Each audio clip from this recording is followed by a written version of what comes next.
Imagine waking up one day to find your name erased from every record, replaced by a name you never chose. That happened to entire kingdoms. Not metaphorically, literally. Here's one. The Kingdom of Wagadou, not Ghana. You won't find it on most modern maps. Instead, you'll see Ghana. But Wagadou was never Ghana. That is what we're talking about today. Because a name is never just a word. It carries memory. It carries identity. It tells the people where they came from and who they were before the world tried to rename them. But across Africa, many ancient names were buried beneath colonial borders. Kingdoms became colonies. Sacred lands became territories. Ancient nations were forced into new maps with new labels. Yet underneath those modern names, the older Africa is still there. Behind Nigeria, there were Yoruba kingdoms, Hausa city-states, Igbo civilizations, and Kanem-Bornu. Behind Ghana, there were Asante, Bono, Fante, and the memory of Wagadou. Behind Kenya, Tanzania, Uganda, Ethiopia, and Eritrea, there were older names, older kingdoms, and older stories. So today we are not just looking at countries, we are looking at memory. We are going back to West and East Africa to uncover the original names that came before the modern map. Let's begin in West Africa. Long before modern countries existed, this region was home to some of the most powerful empires in world history. One of the most famous was the Ghana Empire. But here is something many people misunderstand. The ancient Ghana Empire was not exactly the same as modern Ghana. The ancient empire was located farther north and west, in areas connected to present-day Mali and Mauritania. Its people called the empire Wagadou. The name Ghana was actually a title used for the king, meaning something like war chief or ruler.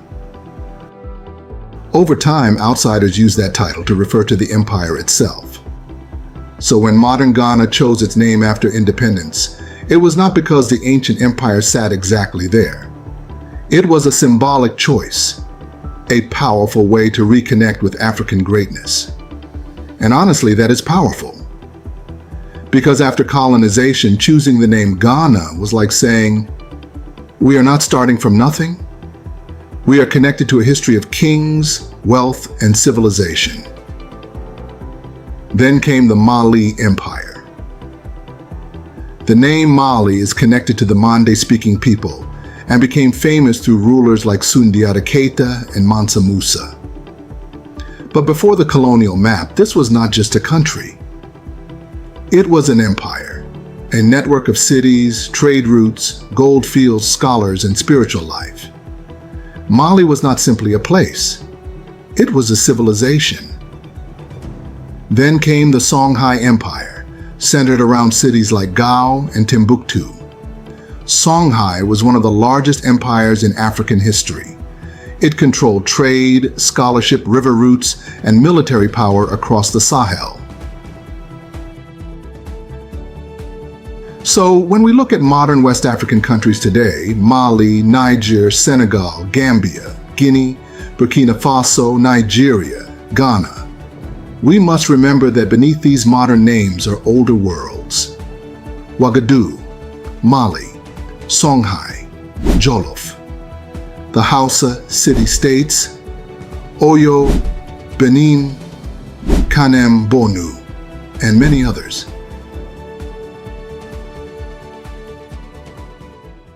Now let's talk about one of the biggest examples, Nigeria. Today, Nigeria is one country. But before the name Nigeria existed, the land was home to many powerful nations and kingdoms. The name Nigeria comes from the Niger River, and it was popularized during British colonial rule. But before that name, the region had older identities. In the southwest, there was the Yoruba world, with kingdoms like Ile-Ife, Oyo, and Ijebu. Ile-Ife was seen as a sacred center of Yoruba civilization. Oyo became a major political and military power. The Yoruba people developed rich systems of art, spirituality, governance, and urban life. In the southeast, there were the Igbo communities, including the famous ancient site of Igbo Ukwu, known for its remarkable bronze works and complex society. In the north, there were the Hausa city-states, including Kano, Katsina, Zaria, Gobir, and Daura. These cities were centers of trade, Islamic learning, crafts, and political power. And then there was Kanem-Bornu, one of Africa's longest-lasting empires connected to the Lake Chad region. So when someone says Nigeria was created by the British, there is truth in that. The modern country was created under colonial rule. But that does not mean the people had no history before Nigeria. In fact, the land was already full of kingdoms, trade systems, cities, rulers, artists, and scholars long before the colonial name arrived. The name changed, but the civilizations were already there. Modern Ghana also carries deep layers of history. Before it became the Gold Coast under British rule, the region was home to Akan-speaking peoples and powerful states. One of the most famous was the Asante Empire. The Asante built a strong political system, a powerful military structure, and a rich spiritual identity centered around the Golden Stool, which symbolized the soul of the nation. There were also other Akan states, such as Denkira, Akwamu, Fante, and Bono. Before the name Ghana was adopted in 1957, Europeans called the region the Gold Coast because of its gold wealth. But Africans did not define themselves by European trade labels. They had their own names, their own nations, their own histories.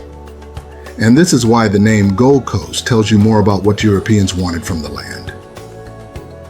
But names like Asante, Bono, Fante, and Akwamu tell you more about the people who actually lived there and built societies there. That difference matters. In the westernmost part of Africa, modern countries like Senegal and Gambia also have older identities. Before colonial borders, this region was connected to the Wolof, Serer, Mandinka, and Fula peoples. One major state was the Jolof Empire, which influenced parts of present-day Senegal and Gambia. The name Senegal itself is linked to the Senegal River, but the people of the region carried older identities long before the modern country name. The Gambia takes its name from the Gambia River, another example of how colonial borders often followed rivers and trade routes rather than the boundaries of African nations. This is something you see again and again. A river becomes the name of a colony. A colony becomes the name of a country. But underneath that name are older civilizations, older languages, and older memories. Oh, the spirits of the old kingdom. Now let's move to East Africa. East Africa's history is different from West Africa's, but just as powerful. This region was connected to the Red Sea, the Nile Valley, the Indian Ocean, Arabia, Persia, India, and beyond. Long before modern countries like Ethiopia, Eritrea, Somalia, Kenya, Tanzania, and Uganda existed, East Africa had ancient kingdoms, coastal city-states, and inland civilizations. One of the greatest was Aksum, also spelled Aksum. Aksum was located in the region of present-day Ethiopia and Eritrea. It became one of the most powerful civilizations of the ancient world, known for trade, stone monuments, coinage, Christianity, and connections across the Red Sea. The name Ethiopia itself has ancient roots, but the modern Ethiopian state developed through many kingdoms and dynasties over time. And Ethiopia is especially important because it was never fully colonized in the same way as many other African countries. That gave Ethiopia a unique place in African memory, a symbol of resistance, sovereignty, and ancient civilization. Now let's talk about Kenya. The name Kenya is connected to Mount Kenya, known by local names among communities living around it. But before the modern country existed, the land was home to many peoples and societies. There were the Kikuyu, Kamba, Luo, Maasai, Mijikenda, Meru, Embu, Kalenjin, and others. Along the coast, there were Swahili city-states connected to Indian Ocean trade. Cities like Mombasa, Malindi, and Lamu were part of a wider Swahili world, where African, Arab, Persian, and Indian Ocean influences met. But the Swahili coast was not simply foreign. It was deeply African, rooted in Bantu-speaking communities that built coastal trade cities with their own language, culture, and identity. This is important because sometimes people talk about East African coastal civilization as if Africans were only watching outsiders arrive. But that is not true. Africans were active builders of trade, language, cities, and culture. The Swahili world was not a side note. It was a major African civilization. Modern Tanzania is another powerful example. The name Tanzania was created after the union of Tanganyika and Zanzibar. But before that, the region had older identities. Tanganyika was named after Lake Tanganyika. Zanzibar had its own deep history as an island trading center. And along the coast were Swahili city-states connected to trade, poetry, architecture, Islam, and maritime power.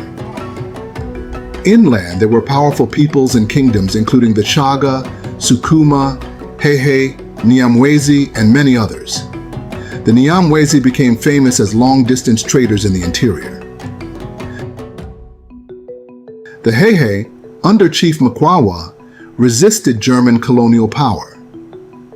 Zanzibar became a major center of Indian Ocean history. So when we say Tanzania, we are using a modern national name. But inside that name are many older worlds, island histories, inland kingdoms, coastal cities, and resistance movements. That is the real Africa behind the map. Modern Uganda takes its name from Buganda, one of the most powerful kingdoms in the region. Buganda was centered around the Baganda people and became a major kingdom near Lake Victoria. But Uganda is not only Buganda. The modern country also includes other historic kingdoms and peoples, such as Bunyoro, Toro, and Kole, Busoga, and others. Bunyoro was once one of the most powerful kingdoms in the Great Lakes region. Buganda became highly influential during the colonial period. And the wider Great Lakes region had complex political systems long before European rule. This is one of the clearest examples of how a modern state name can come from one kingdom but then be applied to a much larger country with many peoples. That does not erase those other histories. It actually reminds us to look deeper. So why does this matter? Why should we care whether a place was once called Wagadou, Wolof, Aksum, Buganda, Oyo, Songhai, Asante, or the Swahili coast? Because names are not just labels. They are memory. A colonial name often tells us how outsiders organized the land, how they divided it, governed it, and placed it on a map. But an African name tells us something deeper. It tells us how a people saw themselves. Sometimes a name remembers a kingdom. Sometimes it carries the sound of a river, the power of a language, the presence of a sacred mountain, or the memory of a founding ancestor. In some places, a name held a spiritual system. In others, it carried political identity, a story of belonging, authority, and survival. So when we recover these names, we are not just recovering vocabulary. We are recovering pride. We are recovering complexity. We are recovering the truth that Africa was never empty, never silent, and never without structure. Long before many of today's borders were drawn, Africa had states. It had empires. It had cities filled with traders, rulers, builders, and scholars. It had law. It had diplomacy. It had systems of identity that connected people to land, ancestry, language, and power. The modern map is only one layer, but beneath it, the older map is still there. So the next time you look at a map of Africa, don't just see the names printed there today. Look deeper. Behind Nigeria, remember Oyo, Ife, Benin, Hausa city-states, Igbo Ukwu, and Kanem-Bornu. Behind Ghana, remember Asante, Bono, Fante, and the symbolic memory of ancient Ghana, Wagadou. Behind Senegal and Gambia, remember Jolof, Mandinka, Serer, Wolof, and Fula histories. Behind Ethiopia and Eritrea, remember Aksum. Behind Kenya and Tanzania, remember the Swahili coast, inland communities, and ancient trade worlds. Behind Uganda, remember Buganda, Bunyoro, Toro, Ankole, and Busoga. Because Africa's story did not begin with colonial borders. It began with people who named themselves, built their own societies, defended their own lands, and carried their memory through generations. And maybe that is the lesson. To understand Africa, we must go beyond the map. We must listen to the names that came before it, because before Africa was renamed by others, Africa already had a voice.